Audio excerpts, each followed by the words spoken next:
Hi everybody, John here from All Miniatures Great and Small, and today's episode we are unboxing Kursk, the complete World War II starter box for Flames of War. This is the German versus Soviets, and it has tanks. Now this is part of the Eastern Front compilation book release that just came out. So Eastern Front has all the Eastern Front books kind of all put together in one big massive book, and they're supporting it with army boxes as well as starting boxes. Now I like getting the starting boxes and checking them out. They're a great deal. I think this was $65 US. You might be able to find it cheaper at certain online realtors, but this is a mid-war release. So we see the big mid-war logo there. Tigers, T-34s, pretty cool. Let's check out the back side of this. All right, so has everything here, so lots of tanks. Now there is a companion release called Stalingrad, which does have infantry, which is really an interesting, but we'll do that in a separate video. But this one contains a German force, a Soviet force, a rulebook, quick start guide, and unit cards. So let's go ahead and open this up.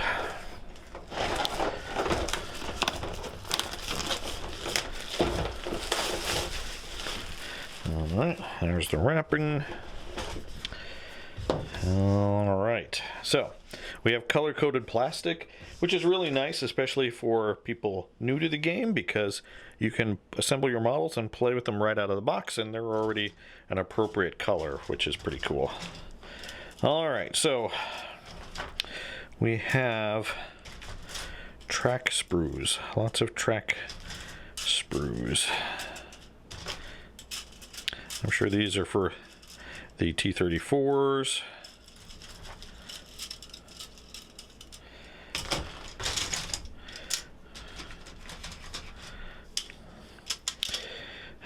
Looks like the T-34s are the standard T-34 sprue, so you can build them up as a T-34 or a T-34-85, I believe. Oh, there's more T-34 treads. You have 4 of the Su-75s, and then you've got a couple of the Matilda, no, are these Valentines? Lend-Lease British tanks, and that's why they're a slightly different color. That's kind of the British plastic color. On the German side, we have Panther, Tiger tracks. I don't know, maybe that's Panther tracks. Panthers.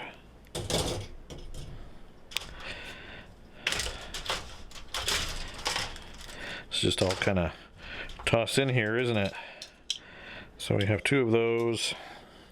These are the Panzer IIIs.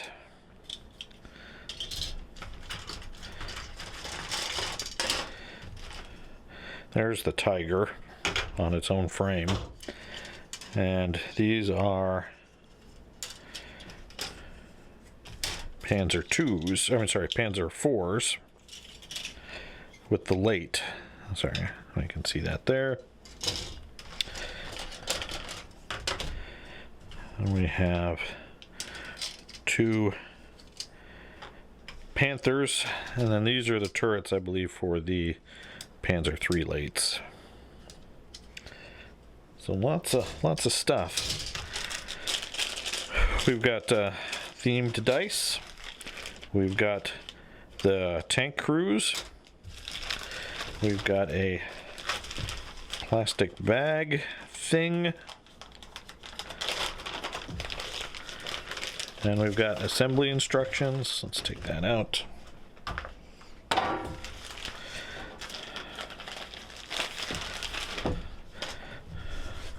We've got the ever popular Flames of War rulebook. If you're like me, again, I've got probably dozens of these around the house from various releases. It's always good to have extras. You can give them to friends if they're interested in the game. You know, share the wealth. You've got unit cards for the Soviets as well as the Germans. you've got some basic rules, like a quick start guide. Not like a quick start guide, an actual quick start guide, which is pretty cool. Like they have everything on there, even shooting at infantry, even though this box set does not contain infantry. Okay, then we have an assembly guide. We've got the Su-85s, the Valentine, Panzer IV, Panzer III Late, Tiger, and Panther. And then there's the T-34. And examples of all of the Soviet tanks built. Very cool.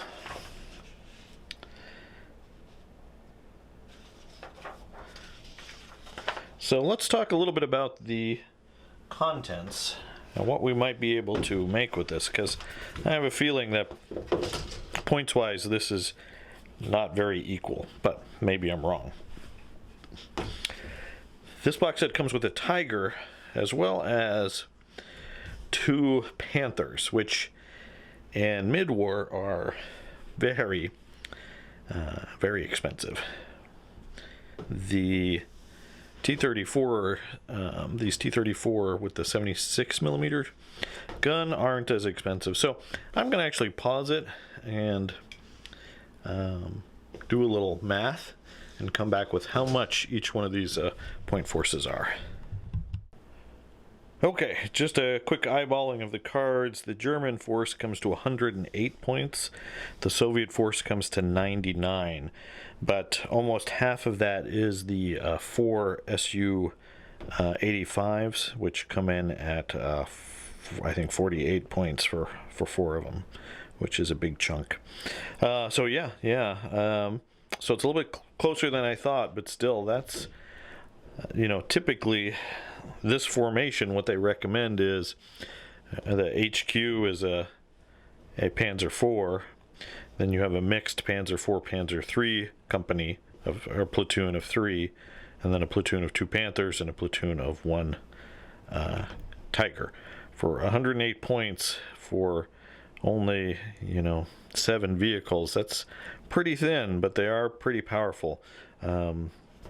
So I don't know. I would not build a force with that. I don't necessarily think Panthers are viable currently in the game in mid-war. Just because of that side armor 5 is still threatened by a lot of things that can get on the table, including the main gun of a T-34, whereas a Tiger is pretty impervious to the gun on the T-34. I mean, theoretically, I guess you could bail out the Tiger from the side, but he'd have to roll a 1 and so on. Okay, so with that said, overall, I really like the box set. You get a lot of cool tanks. I don't think this would be one you'd buy multiples of unless you were just collecting the Soviet side, because you can always use more T-34s. Particularly, it looks like the late war T-34-85 turret is on there as well.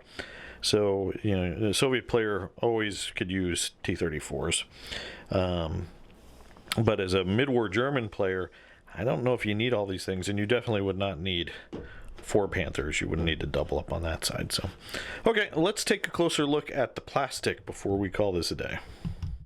All right, we're going to start with the Tiger. I've built several of these. I've showed them off on the channel, so nothing really new here. This particular sculpt is from 2016. Very nice little model of a Tiger tank, I've got to say. I really enjoy putting these together, and yeah, they're pretty good. I started my Flames of War Odyssey, I think, with buying a box of Tigers and a box of U.S. paratroopers when the Tigers were the resin and metal ones, and I still like them, but I think these plastic ones are far better. But anyway, so there you go. That's the Tiger. Let's take a look at the Panzer IV, And you can always tell the Panzer IV versus the Panzer III because of the number of road wheels. Panzer IVs have 8 of these small road wheels, whereas a Panzer III only has 6 of these smaller road wheels. You know, Panzer IV is pretty much a mainstay of the Germans, and you know, I need to collect more, so I'm glad I've got a couple in this box. But yeah, you see you've got the Scherzen, or does this have Scherzen? It has Zimmerite coating, and then it's got that Scherzen side plating. I don't know how fiddly these are. These are kind of the racks that hang the Scherzen off the side of the tank. But, you know, they build up into pretty nice tanks. It's been a while, but looks like it's all on the frame there for these tanks. Next up we have the Panthers, which I believe are 2 separate frames. So you have the road wheels here. I mean, the whole tread unit, not just the road wheels. Side skirts, extra armor, fenders, gun barrels. Then here we've got the whole top,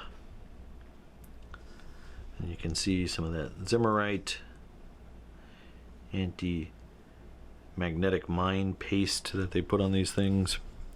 See it on the side of the turret, but you know, we've looked at this as well. They build up into really nice tanks.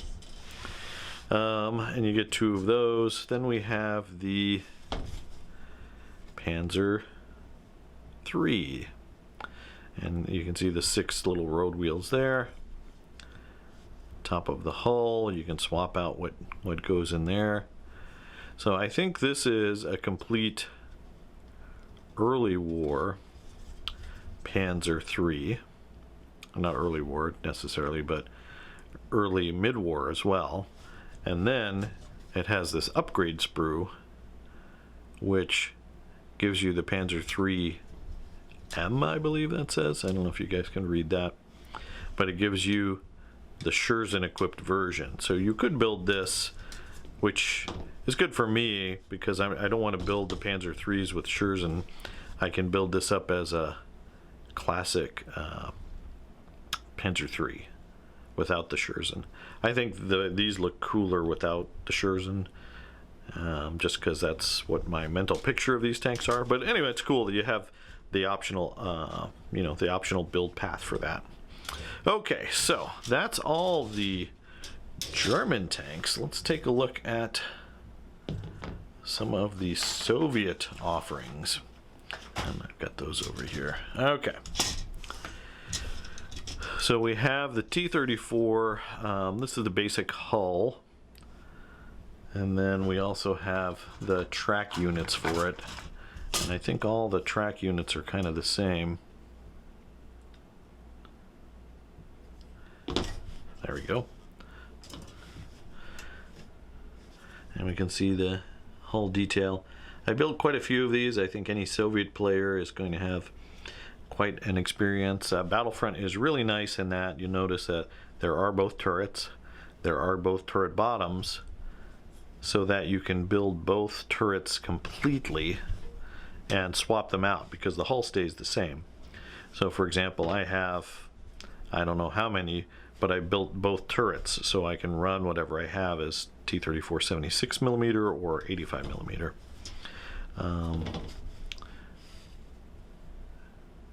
And then here we have the tread detail, gun barrel, extra fuel tanks that go on the side, hatches, all kinds of fun stuff.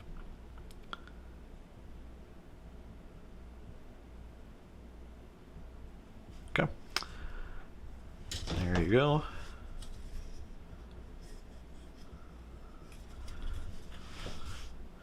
Then we have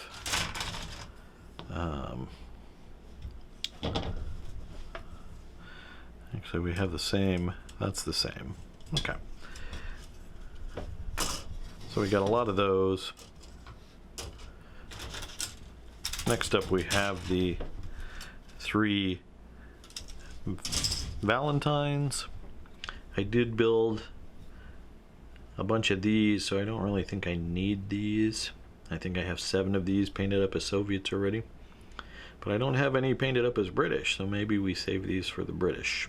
I don't know. But, you know, cute little tank, tough, front armor 6, not too shabby. Then we have the Su-85s, which use the same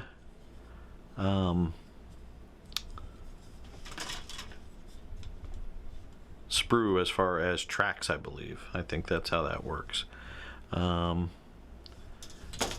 Because this is also the late war kit, you get the, I think the Su-100 version and the Su-85 version on here. So you could build these late war if you wanted to. As far as this box set goes, for the Soviets, these are kind of essential. These are their direct counters to the front armor of the Tiger and the Panthers. So you want to do that. But yeah, again, the detail and quality is really nice. This is a little bit older kit, 2013, but having built, I don't know, like 8 or 10 of these things, I know they go together like a dream, and they look really nice when they're painted up. So there you go. And I think that's it. That's everything in the Kursk box. So I'm gonna bring this back so we can look a little bit closer. Also to point out that you know, everything you need to play is in here, including the tokens you might want for bailed out and pinned down. We see here on this side we have objectives and cardboard, and it's just the side of the box, but you can cut this out and play it with the game, so you don't need to buy token sets or anything like that. And same thing here for the Germans. You've got destroyed markers, bailed out, pinned down. I mean, pretty cool. I love that they do that. I love that they think about it. Would I love that they actually included tokens and objectives in the set? Yes, but I also realize that could have added, you know, an extra 20 bucks to the box set. So I think for a starter, this is great. 65 bucks lets 2 people get into the game. Really great value. Especially when you consider that the Stalingrad starter box kind of goes hand in hand with this one.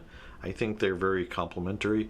But we'll talk about more of that when we unbox the Stalingrad one next. But anyway, I am very pleased with these new box sets that they're doing for mid-war. I think it's a great idea. I think it's a great way to introduce new players to the game, and really like it. All right, there you go, guys. That is the Kursk starter box for Flames of War mid-war. If you did like this, please do consider giving us a like and subscribe. Click that bell to receive notification when we release new content. If you like our Flames of War content, please do check out our Patreon, where patrons get access to a Flames of War battle report exclusive to them every month. Also, if you like to support our channel in a more general sense, you can check out YouTube memberships. Their members get access to emojis, badges, as well as early access and custom videos for them as well. All right, thanks for watching, and keep on gaming.